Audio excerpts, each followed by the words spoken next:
Punhado de prosas, assuntos das mais diversas naturezas, sempre buscando aguçar a curiosidade e a fuga do senso comum. Olá, caros amigos ouvintes terráqueos! Estamos começando mais um Punhado de Prosas. Este é um podcast de amigos que apreciam uma conversa livre e democrática. Estamos aí iniciando o mês de agosto, esse é o episódio de número 40. Hoje daremos continuidade a uma conversa, né? A uma minissérie que começou na segunda-feira passada, onde a gente conversa, né, com alguns brasileiros espalhados pelo mundo e eles dão a percepção deles sobre o coronavírus. Então fique aí mais alguns segundos e aprecie essa prosa.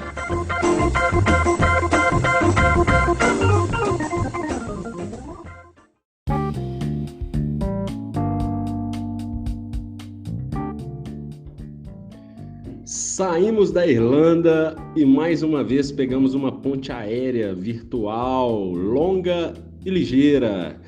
Depois voltamos novamente para a Europa, mas como a gente não tem preocupações financeiras com pontes aéreas virtuais, vamos lá para Dallas, no Texas, Estados Unidos.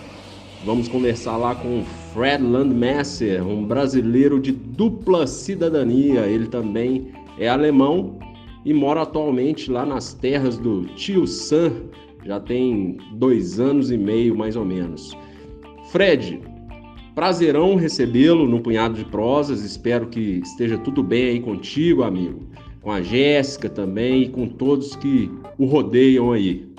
Fred, semana passada eu conversei com 2 pessoas, né, o Renato e o Leonardo, o Renato morando lá na Austrália, o Leonardo morando lá na Irlanda, mas eu percebo, tá? Isso é um sentimento meu, que os países que mais se assemelham em termos de comportamento, até pelo posicionamento dos chefes de governo, são o Brasil e os Estados Unidos.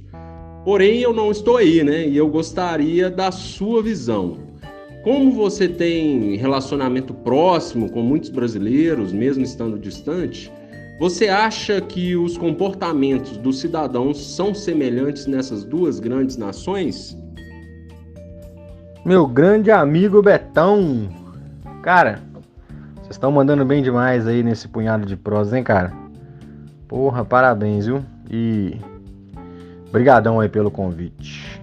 Meu irmão, a sua percepção é precisa, realmente, muita similaridade aí entre comportamentos brasileiros, comportamentos americanos, discursos de Jair Bolsonaro e discursos de Donald Trump.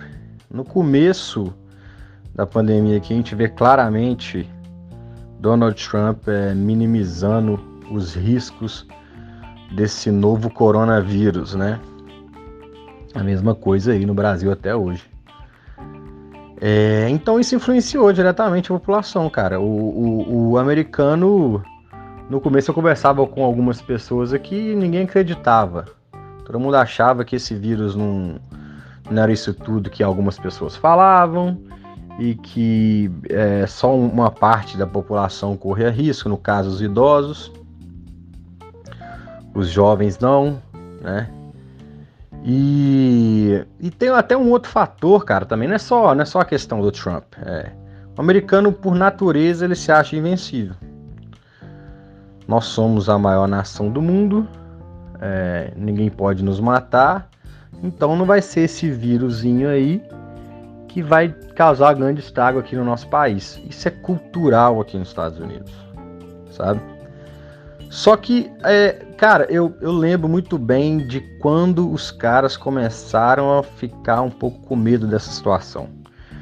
Minha mãe, junto com minha sogra, veio fazer até uma visita aqui pra gente em março. E a gente foi fazer a gente fez uma viagem para Washington, né, capital dos Estados Unidos, New Jersey, onde minha família mora, você sabe disso, meus primos, que são norte-americanos, e Nova York. A gente fez o primeiro destino foi Washington, ficamos lá 2 dias. E quando a gente estava exatamente, eu lembro disso como se fosse hoje, cara, por coincidência a gente estava em frente à Casa Branca e nós recebemos a notícia de que Nova York seria fechada, completamente fechada. Todas as lojas, restaurantes, teatros, tudo seria fechado. E a gente iria para lá 2 dias depois de quando recebemos essa notícia. Aí, cara, você para pra pensar. Nova York, a metrópole mais famosa do mundo, fechada pelo então vírus que há pouco Donald Trump minimizava. Eu acho que foi exatamente aí que os norte-americanos começaram a acordar para que de fato estava acontecendo.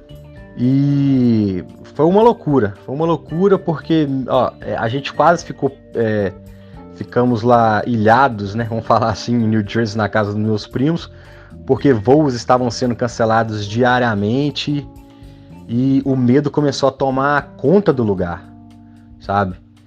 Eu lembro que a gente pegou o voo de volta aqui para Dallas, de Jersey para Dallas, e a Jéssica, minha esposa, falando assim, olha, nós temos que comprar máscara, a gente precisa de usar máscara, porque o negócio está muito sério, e algumas lojas dentro do aeroporto vendendo essas máscaras por um preço absurdo, assim, uma máscara custava, sei lá, $10, algo desse tipo, e mesmo assim a gente comprou. Mas algumas pessoas ainda ficavam olhando pra gente assim, pô, esse pessoal tá de máscara, velho. Por que eles estão de máscara? Esse negócio não é tão fodão assim, não. Tinha algumas pessoas assim ainda, você via no olhar das pessoas. Mas ao mesmo tempo você via já uma grande quantidade de pessoas usando máscara e se importando mais para o que estava acontecendo. Então eu acho que a partir desse primeiro shutdown de Nova York, as coisas começaram a mudar. Legal as percepções, Fred, ainda dentro da questão política, né? Eu fico muito curioso porque a gente tem algumas notícias aqui na imprensa brasileira sobre a tentativa dos Estados Unidos de culpar a China, né? Existe realmente um preconceito contra a China? Como que é essa questão, vamos dizer, ideológica de guerra Estados Unidos e China por aí? Então, cara, olha, minha opinião eu vou minimizar um pouco esse estresse que tá rolando entre Estados Unidos e China. Eu vou minimizar porque, olha só, a gente tem esse ano, em novembro, temos eleições presidenciais aqui nos Estados Unidos. E eu enxergo isso mais como uma estratégia de marketing. Você que é um bom entendedor de marketing, acho que você vai conseguir até me entender. Vai conseguir entender a minha visão. Eu enxergo isso mais como uma estratégia de marketing, por quê? Donald Trump, nesse exato momento, perderia fácil para o Joe Biden, porque a popularidade dele caiu muito após a pandemia. Desde o começo, como a gente já falou aqui no podcast, Donald Trump minimizou a gravidade do problema em relação ao novo coronavírus. Isso a população não enxergou com bons olhos. Ele vinha fazendo um trabalho fantástico para a economia dos Estados Unidos, números absurdos como nunca foram vistos nos últimos anos aí. Só que para resgatar essa popularidade dele, ele está tentando achar um culpado para isso tudo. E aonde que entra o marketing nisso daí, se a gente for parar para ver? Ele identifica a dor do cliente dele. O cliente dele são os eleitores. A dor dos eleitores é o quê? São as perdas que eles tiveram nessa pandemia. Seja de trabalho, seja de perdas pessoais, família, parente, amigo que faleceram. Então ele identifica essa dor. A partir do momento ele vai identificar o culpado dessa dor, que no caso ele está querendo tratar como a China. E logo depois disso ele vai enxergar a solução. A solução é culpar a China e tentar fazer com que um boicote de tudo que venha da China, etc. e tal.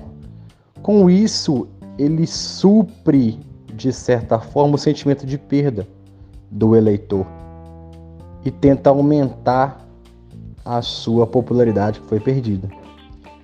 Ele tem que tentar isso a qualquer custo. A eleição é agora em novembro, a distância está muito grande para o Joe Biden. Inclusive, o governo dos Estados Unidos está gastando bilhões de dólares na tentativa de desenvolver uma vacina até antes da eleição. Isso vai ser um outro ponto que vai aumentar bastante a popularidade do Trump. E eu tenho certeza que ele vai soltar algo antes das eleições. Então eu não enxergo isso como um grande problema, porque no final das contas não tem como os Estados Unidos deixar de depender da China. Os Estados Unidos depende da China, a China também depende muito dos Estados Unidos. São os dois maiores parceiros comerciais do mundo. Então isso para mim não passa de um grande teatro. Excelentes considerações, Fred. Até vou fazer um adendo aqui dentro do nosso bate-papo, porque as campanhas políticas do Trump e do Bolsonaro são idealizadas por um cara chamado Steve Bannon. Então acho que quem quiser ouvir um pouco mais, eu também acredito que isso faz parte de um marketing político. Então procure lá por Steve Bannon para saber um pouco mais do que se trata sobre essa campanha eleitoral. Mas, indo para o cenário atual, Fred, como que está a questão da segunda onda? Como que está sendo tratado isso aí no Texas? Eu acho que por serem países continentais, Brasil e Estados Unidos, nós tivemos também situações similares nesse sentido, né? Que em Minas Gerais eu falo de Minas, né? A gente teve uma crescente recentemente, agora deu uma estabilizada, mas a gente percebe que outros estados continuam crescendo, assim como o exemplo de Santa Catarina, né? Então, é possível perceber isso aí nos Estados Unidos também? Como que está a situação atual aí em Texas, Dallas? Como que vocês enxergam a segunda onda? Pois é, Betão. Aqui em Dallas foi um pouco diferente de Nova York. Quando decidiram por fechar Nova York já estava num estado de calamidade. Várias pessoas contaminadas, hospitais já com certo grau de lotação. E aqui em Dallas, o governador do Texas, ele, ao mesmo tempo que fecharam Nova York, o governador do Texas decidiu por fechar todas as cidades do estado, né? E quando chegamos aqui em Dallas da nossa viagem, a gente encontrou a cidade completamente fechada, funcionando apenas supermercado, farmácia, restaurantes eram só entregas, né, ou retirada de alimentos, sem papel higiênico nos supermercados, sem água nos supermercados. Então foi batendo um pouco de desespero.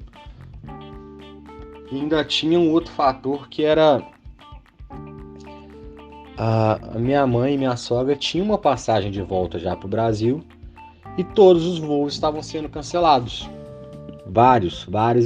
Então a gente tinha essa corrida atrás de um voo para que elas pudessem voltar para o Brasil.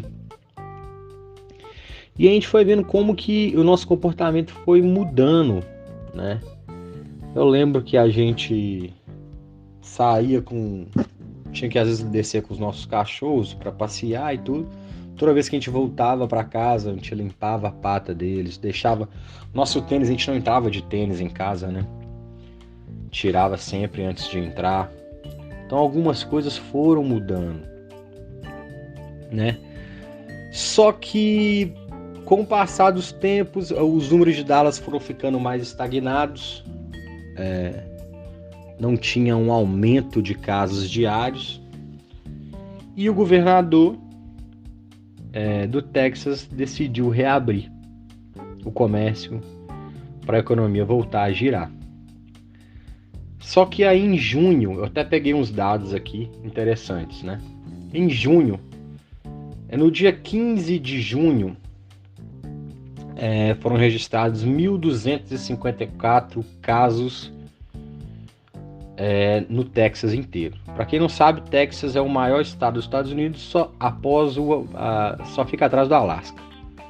Mas dentro do território aqui norte-americano é o maior estado. Daí, isso no dia 15 de junho, tivemos 1.254 casos. No dia 16 de junho, o número de casos subiu para 4.098 casos. Isso porque o governador decidiu por reabrir o estado. Até que, no dia 17 de julho, agora há pouco tempo atrás, nós tivemos um incrível número de 14.916 novos casos aqui no Texas.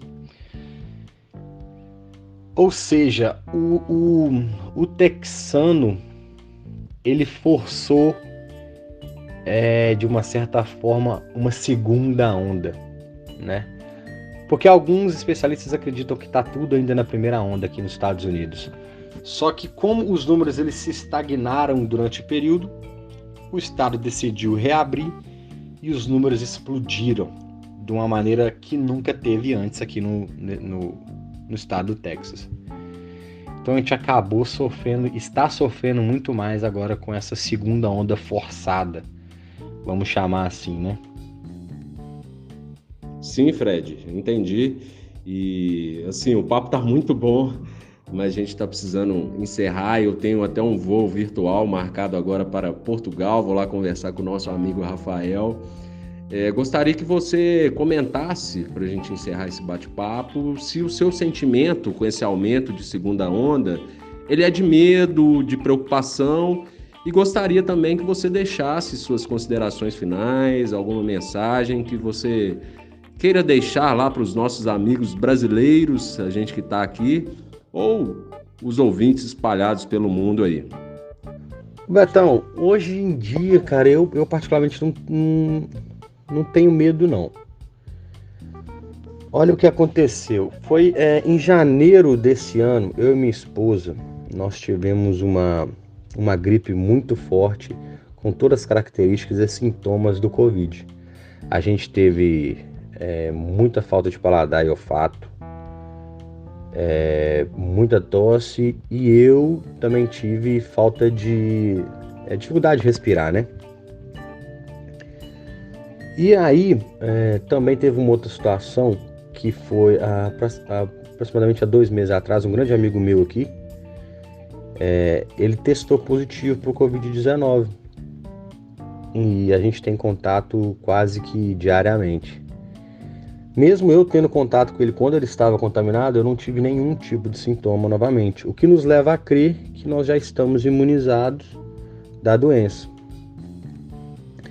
Mas, cara, independente disso, a gente continua usando máscara, a gente sempre que chega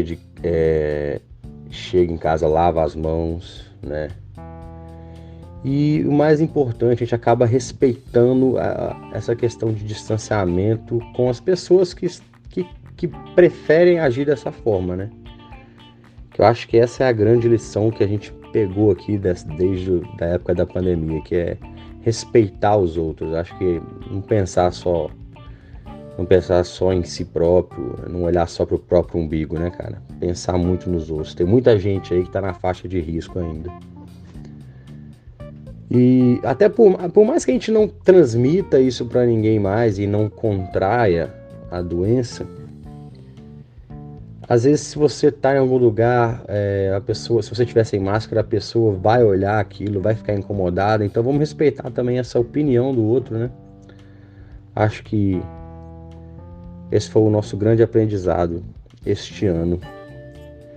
Mas, meu irmão, brigadão aí pelo convite, viu? Foi maneiríssimo aqui participar de vocês desse episódio do Punhado de Prosas.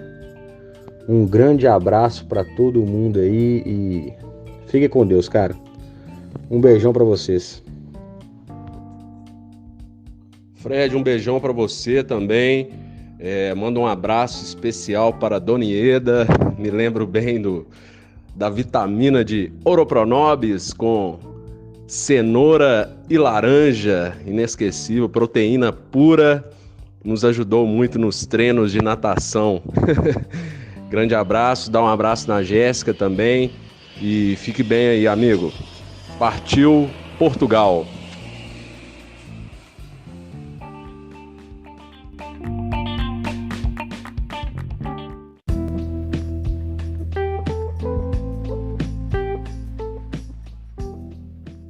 Falaremos agora com o nosso grande amigo Rafael, que já está há um bom tempo em Portugal, está inclusive com sotaque charmoso de lá, e é impossível não admirá-lo, né? Ele é formado em artes cênicas, um grande artista que já me fez chorar. Isso não é tão difícil, né, Rafa? Eu sou um cara muito emotivo, mas eu me lembro bem desse dia, de uma peça que eu vi apresentar. Eu estava presente com a minha irmã, Amanda, beijão para você, querida. E era uma obra que você falava sobre suicídio e era o protagonista, né, dessa peça. Hoje o Rafa trabalha como assistente social em Portugal, promovendo a cultura. A gente vai falar um pouquinho mais sobre esse trabalho mais à frente. Portanto, ele tem muito a agregar em nosso podcast. Seja bem-vindo, Rafael. Nosso muito obrigado. Peste bubônica, câncer, pneumonia, raiva, rubéola, tuberculose, anemia, rancor, cisticose, cachumba, difteria, encefalite, faringite, gripe, leucemia. É incrível, é impossível começar essa conversa sem lembrar um pouco de Titãs, né? E é uma coisa que me liga tanto a vocês, meus amigos, e que eu gostava tanto de agradecer e mostrar satisfação em participar desse vosso projeto. Escuto, acompanho o Punhado de Prosas e escuto com grande prazer o Léo, o João e o Beto a partilharem o vosso projeto, as suas visões, os seus olhares. E é muito prazeroso, eu aprendo muito mesmo. Gostava de já agradecer a provocação do Beto em participar desse programa onde convida brasileiros espalhados pelo mundo para falar sobre as suas experiências Covid.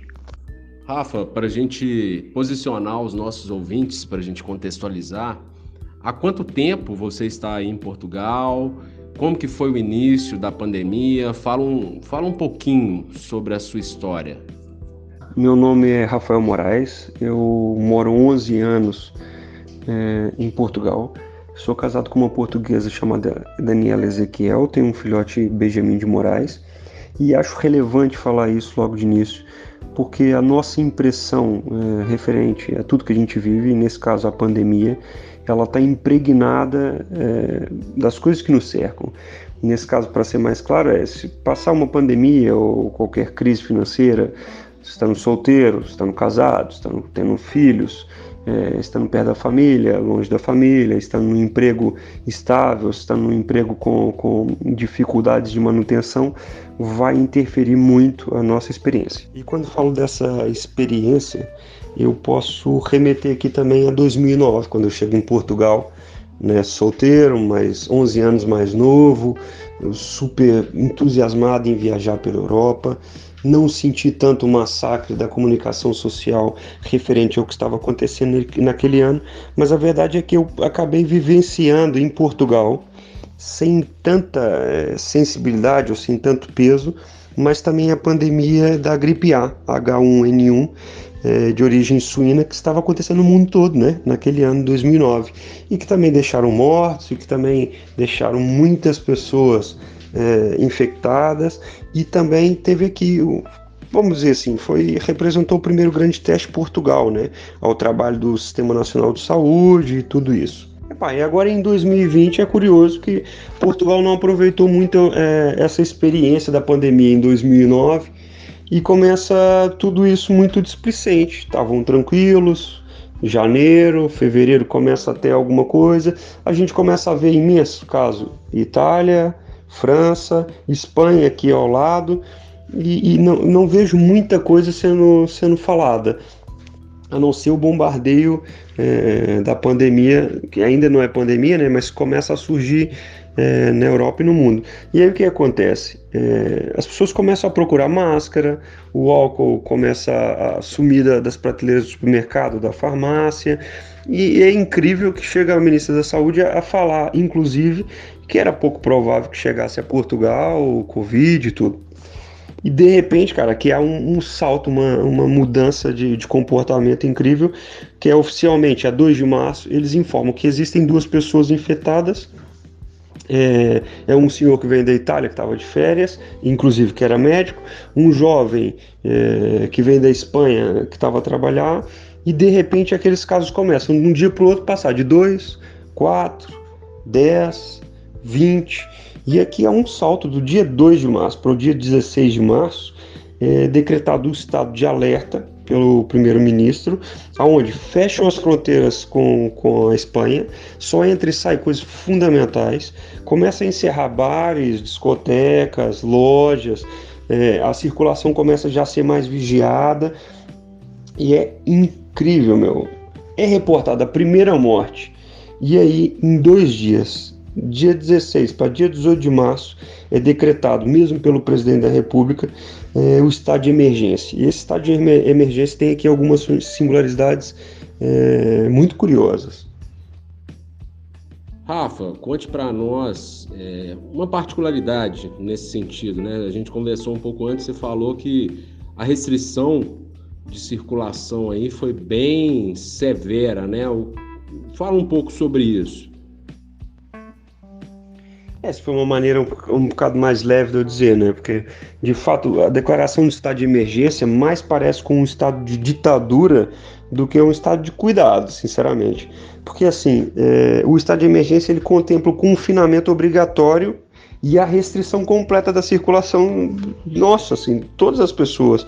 A população não pode sair, não pode fazer uma caminhada à praia, não pode dar uma volta, não pode ir a uma biblioteca. Primeiro, tá tudo fechado.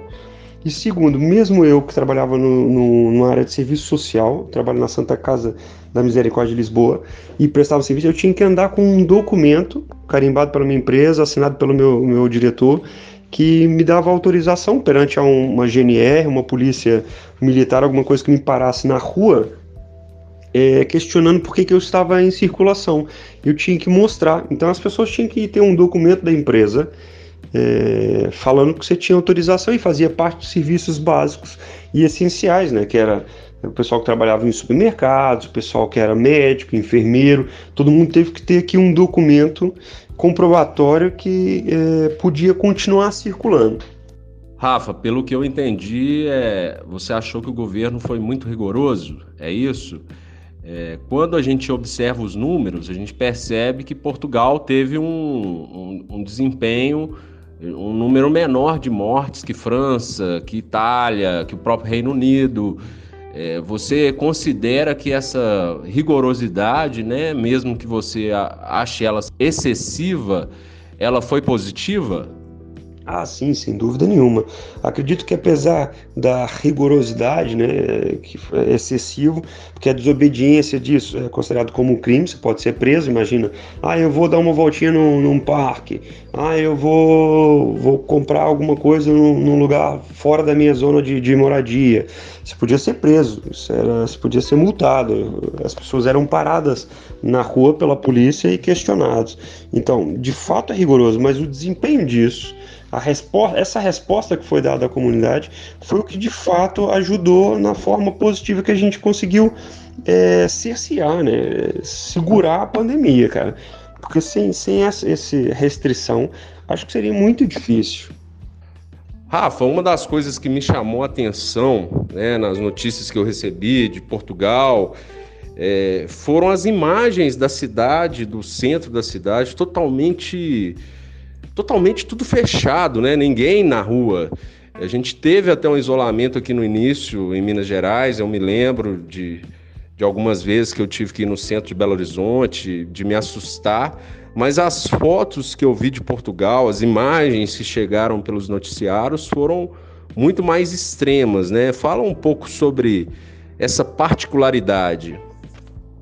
Então, Roberto, no meio disso tudo, que é do rigor e tudo, foi passando assim, coisas muito tristes, né, e também muito engraçadas, contraditórias, porque mesmo com esse isolamento todo, eu pegar e ir ao trabalho com uma avenida inteira só para mim, mais 1 ou 2 carros, com a dificuldade que é de estacionar no centro de Lisboa, onde eu trabalho, e conseguir vagas.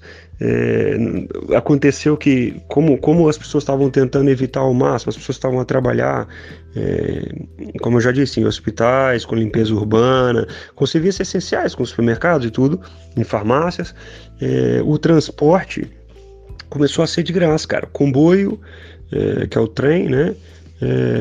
O autocarro, o ônibus e outras coisas, assim, os veículos começaram a ser de graça para as pessoas, não ter contato com o motorista, que é o motorista trocador, e não ter contato com as máquinas de pagar e aquilo tudo para acontecer a contaminação, né? Então, o transporte ficou gratuito. Tiveram algumas outras coisas que foram menos boas, por exemplo, o cancelamento de festas muito importantes, a peregrinação a Fátima, que acontece, que é um símbolo muito forte em Portugal, onde milhares de pessoas estão lá a fazer o evento católico, o rally, maratonas que foram transferidas agora para o final do ano e a gente não sabe se vai acontecer, o evento do Rock in Rio foi adiado, festivais de verão, nessa época Portugal tem muito turismo, é uma época de verão, né? É o contrário do Brasil. Agora vocês estão aí no inverno, a gente está aqui num verão maravilhoso, um sol crescente, e assim dificultou muito mais, cara. Então teve aqui uma mistura entre a força que uma pandemia pode ter numa sociedade, cancelamento total, os museus, as bibliotecas, a gente não tinha acesso a nada, tínhamos mesmo que ficar restritos em casa, e quem saía via uma cidade completamente vazia, uma cidade fantasma, e que ao mesmo tempo criava algum prazer, porque eu tenho fotografias lindíssimas de praças que viviam sempre cheias, e que estavam completamente vazias. De fato, voltar a escutar pássaros, andar ir ao supermercado e ver o supermercado completamente vazio, não só vazio de material, ou seja, aqui há um sentimento de contradição, principalmente para mim, que circulou mais pela cidade. A minha mulher trabalhou em teletrabalho, veio para casa junto com meu filho, que foi uma das medidas aplicadas pelo governo, que mandou as creches fecharam, os filhos todos foram para casa, e a maioria dos pais tiveram aqui um bônus, foi pago 65% do seu salário, mesmo aqueles que não puderam trabalhar de teletrabalho, ou seja, continuar trabalhando de casa, as pessoas ganharam 65% para ficar a cuidar dos seus filhos, para não ter essa questão de estarem na rua, de não estarem a conviver. Aqui a gente viveu e ainda vive, é muito confuso para mim organizar isso mentalmente, porque ao mesmo tempo que foi muito prazeroso descobrir coisas, verificar quanta aprendizagem online, quantas coisas foram partilhadas, as pessoas baterem palma aos médicos, baterem palmas aos lixeiros, as pessoas que fazem esse trabalho essencial, que nós pertencemos a essas pessoas, e foi muito prazeroso, sabe? Foi muito prazeroso. Em contrapartida também, esses momentos horríveis de cancelamento das pessoas com festas, as pessoas todas tidas em casa 45 dias. Acho que as pessoas ficaram loucas, e agiram com muita criatividade, que eu acho que ao mesmo tempo surgiram coisas muito criativas. Era para ter ido ao Brasil em maio, não pude ir, que é uma das histórias assim um bocado tristes, né? Eu fui uma das pessoas que perdeu não, foi adiado o voo, a gente ganhou como voucher da TAP, da Airlines, essas coisas todas, cancelaram os voos e as férias e tudo acumularam, ou seja, tem coisas menos boas, mas aqui é uma mistura de sentimento muito concreta. Rafa, dentro de particularidades que você vê, as medidas tomadas pelo governo português, o que você conta para nós, o que você viu aí que o governo fez e que te chamou a atenção? Sim, eu teria assim imensas coisas para contar, que são curiosas, que devem ter também acontecido no Brasil, sem dúvida nenhuma, e que marcam uma geração, que marcam um período, e que, pronto, seria muito divertido. A gente precisava quase que É aquela conversa, essa prosa nossa de tanta coisa aconteceu, se a gente olhar pelo pormenor, pra você ter uma ideia, de mais coisas assim que aconteceram, que para mim são extraordinárias, são coisas quase impensáveis. Houve uma antecipação excepcional da liberdade condicional, ou seja, as pessoas aqui que tinham assim prisões decretadas, não graves, né, claro, num período de 2 anos ou menos, elas tiveram rapidamente processado ou verificado o processo delas e um monte de gente foram liberadas, cara. Aí 800 pessoas só aqui em Lisboa foram soltas, foram tidas como perdoadas do seu processo de crime. E uma coisa que eu nunca pensaria, se alguém me contasse uma coisa dessa ou falasse que isso era possível, eu acharia que não seria possível. O sistema de saúde nacional, que geralmente cobra taxas moderadoras, que são significativamente baratas, foram gratuitas, e todas as pessoas que estavam aqui, mesmo cidadãos portugueses ou moradores com cidadania temporária ou com cartão de cidadão, esse sistema de trabalho, todas as pessoas foram aceitas no sistema público. Qualquer pessoa que tivesse com Covid poderia ter o sistema público a sua defesa gratuitamente. Isso para mim foi muito legal de ver. Teve outras medidas como o layoff, que as empresas começam a pagar somente 1% do salário dos trabalhadores para não haver desemprego, e o governo pagando outra parte. As pessoas estão em casa, estão sempre, por exemplo, restaurantes, hotéis. Uma grande parte de Portugal que estava a sobreviver através e a partir do turismo, que estava a levantar muito a nossa economia, que estava numa corrente muito boa no final do ano e no início do ano, foi quebrada, né? As pessoas que estavam a viver, alugar casas, hotéis, apartamentos e restaurantes e tuk-tuks e tudo que era ligado ao turismo cancelou completamente. E muitas outras funções, professores tiveram que se adaptar com essa coisa das aulas online, e teve que muitos alunos e as escolas surgirem com tablets e computadores para tentar salvaguardar isso. A prorrogação de subsídio de desemprego, por exemplo, se a pessoa estava desempregada já no início do Covid, com esse fechamento, a pessoa nunca deixou de receber. Teve uma lei promulgada que foi curiosa, que as pessoas não podiam ser expulsas mesmo depois do final do contrato da moradia, do contrato de arrendamento do apartamento, de uma casa, não podiam ser mandadas embora. A classe artística com que eu pertenço, que é a minha formação inicial, aqui teve, e produção cultural, conseguiu um apoio do Estado maravilhoso, que é inédito. Conseguiram, nesse processo todo de teatros fechados, museus fechados, conseguiram ter um pagamento extra, estão a conseguir sobreviver, não todos, ou não das melhores condições, que de certeza eu escuto muitas reclamações, mas a solidariedade, cara, o programa de apoio alimentar, aqui o sistema de transporte foi, como eu já disse, completamente gratuito. O sistema de saúde, para as pessoas todas que precisaram de atendimento, nacionais ou não nacionais, tiveram um atendimento gratuito. Porque no meio disso tudo tão duro, eu acho que tem histórias e tem respostas e tem coisas que são muito plausíveis da nossa raça, sabe? A gente faz muita asneira, mas eu acho que quando é preciso, o ser humano aqui em Portugal e no mundo inteiro, tenho visto a união e apoio e ajuda, as pessoas estão se apoiando muito. É muito interessante. Teve aqui muitas coisas que fico contente por participar e por ser humano, cara. Rafael, você trabalha na área de assistência social, né? Ajudando pessoas. Não sei bem o que você faz, eu gostaria que você explicasse exatamente o que você faz aí em Portugal, trabalhando como assistente social. Mas você deve ter vivido inúmeras situações, né? Essa mesmo de contar sobre trafegar, que você precisava de uma autorização, já é uma curiosidade legal. Mas quais foram as situações que você viu dentro do seu trabalho, ajudando o próximo, que teve uma relação com o Covid e que te impactou. Traga aí algumas histórias pra gente. Eu e minha esposa trabalhamos na área social dentro da Santa Casa Misericórdia de Lisboa. Ela é socióloga e trabalha num projeto que é muito interessante, que foi exportado da Espanha. É um projeto que chama Radar, esse é o nome que tem aqui. Ou seja, o projeto essencialmente ele visa, foi mesmo antes da pandemia, foi uma sorte enorme e foi de grande contrapartida, de mais-valia aqui neste momento da pandemia.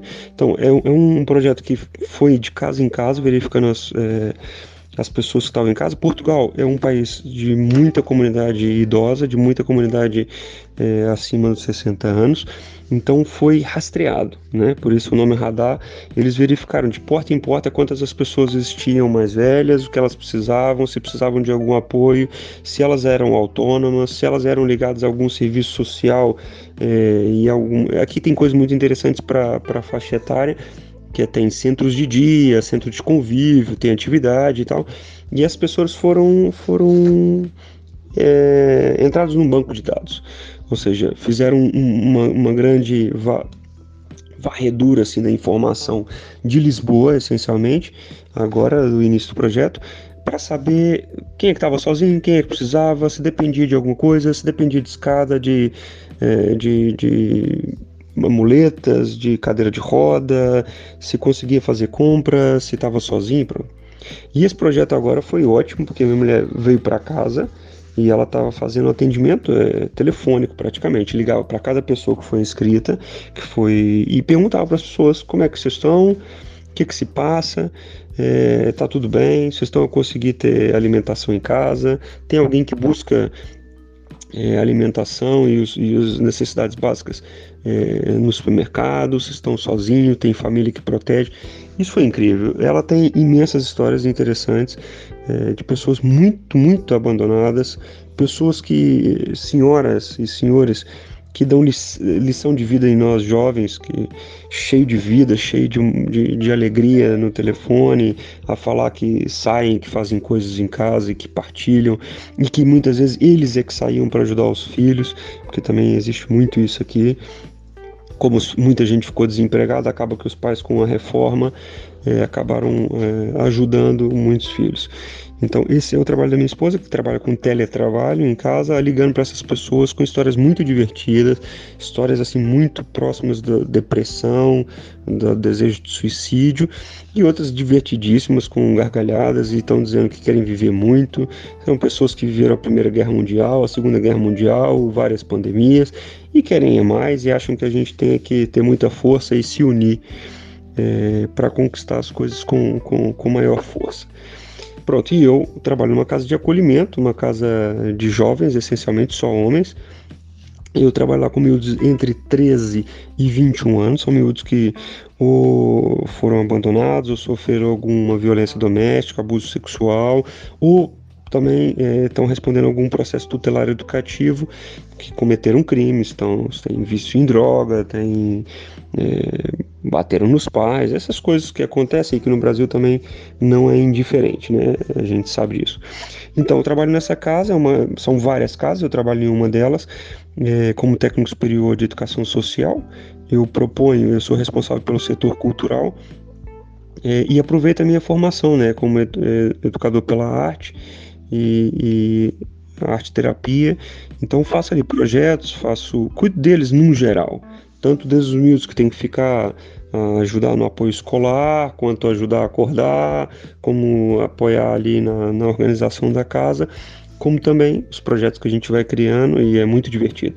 Neste processo é tão divertido porque tem famílias, por exemplo, que abandonaram os miúdos ou que têm relações muito difíceis, porque alguns miúdos têm doença mental e a maioria deles tem comportamento disruptivo, comportamento assim, um bocado socialmente difíceis, né? A gente pode dizer assim. E aí acontece que muitas famílias, com essa coisa toda, não querendo deixar os filhos ali, ou mesmo em propostas nossas, olha, a gente está aqui com 15 jovens na casa, não quer ficar com o seu filho em casa, e as pessoas toparam.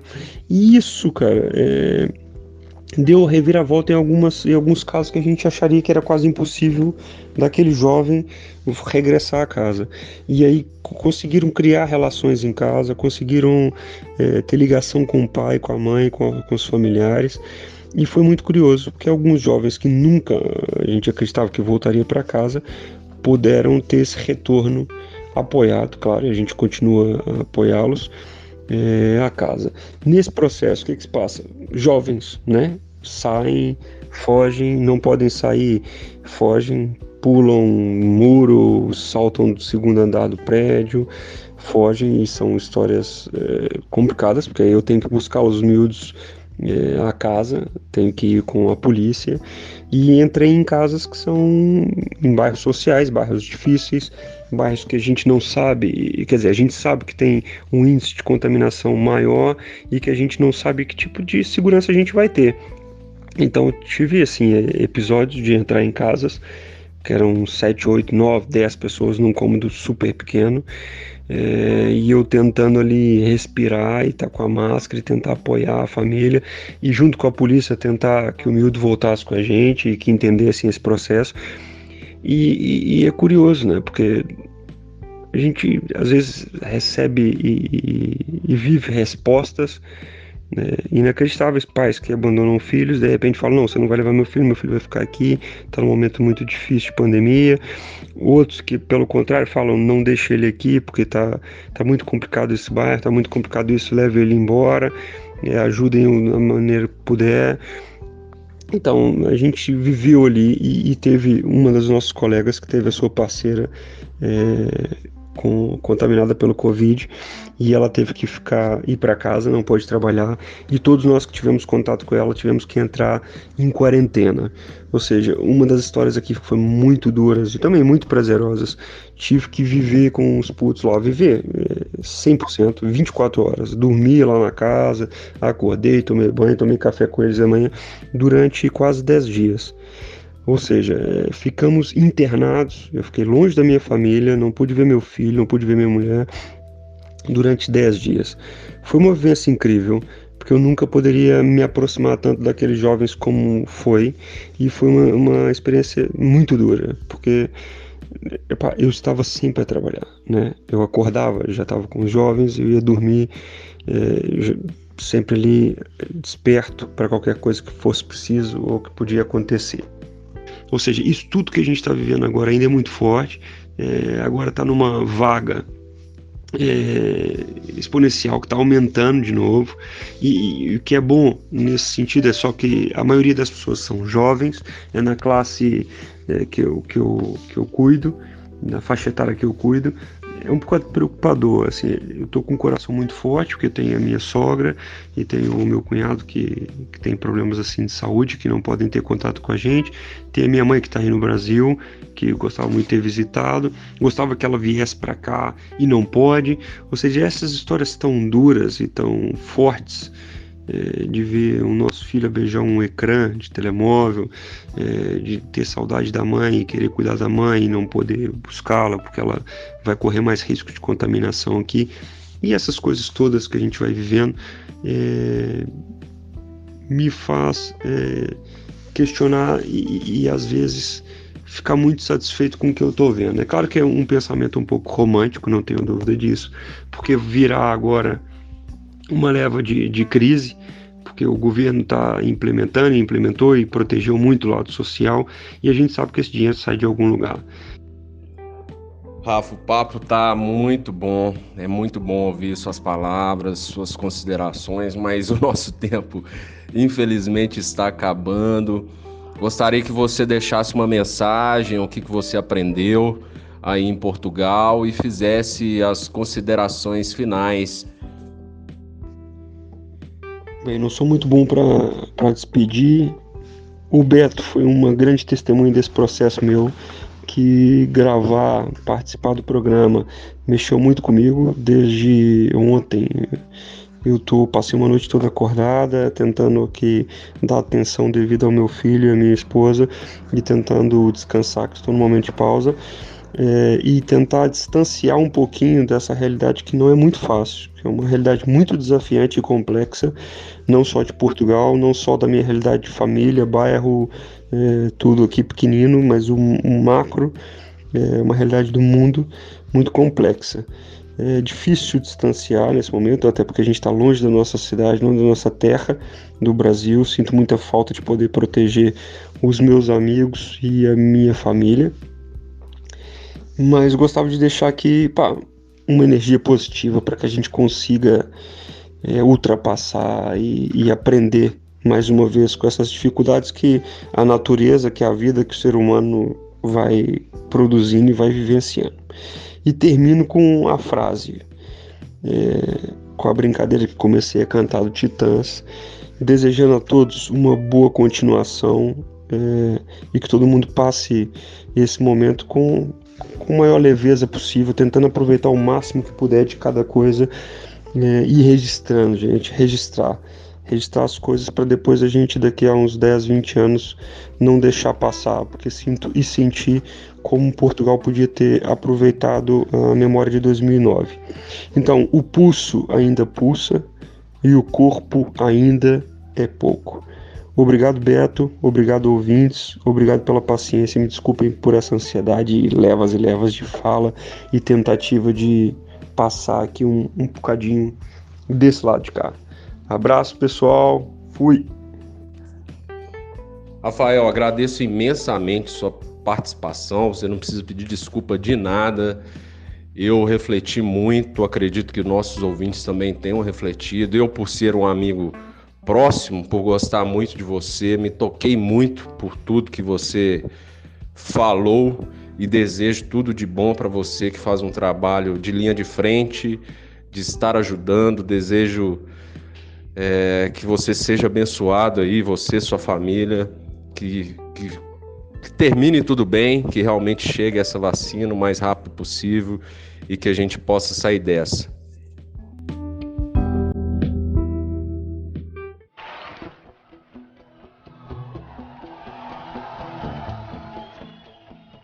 Aos ouvintes que nos ouviram aí, agradeço a audiência. Friso que é uma minissérie especial, né, onde a gente está dando voz a esses brasileiros que estão morando fora para contar um pouco das suas histórias. Então, por isso, o episódio um pouco mais longo, mas o que não é o normal do Punhado de Prosas. Espero que vocês tenham gostado. E se você gostou desse episódio e não ouviu a primeira parte, o histórico de episódios, e vê a primeira parte. Chama O Olhar dos Brasileiros Espalhados pelo Mundo sobre o Covid, parte 1, Austrália e Irlanda. Se vocês estão nos acompanhando aqui, siga-nos no Instagram, no YouTube também. Temos o canal onde você pode ouvir nossos podcasts ou talvez no seu tocador de podcast preferido, né? Estamos no Spotify, Google Podcasts, enfim, várias plataformas. Quarta-feira, Leonardo Costa está de volta. Grande abraço e até lá!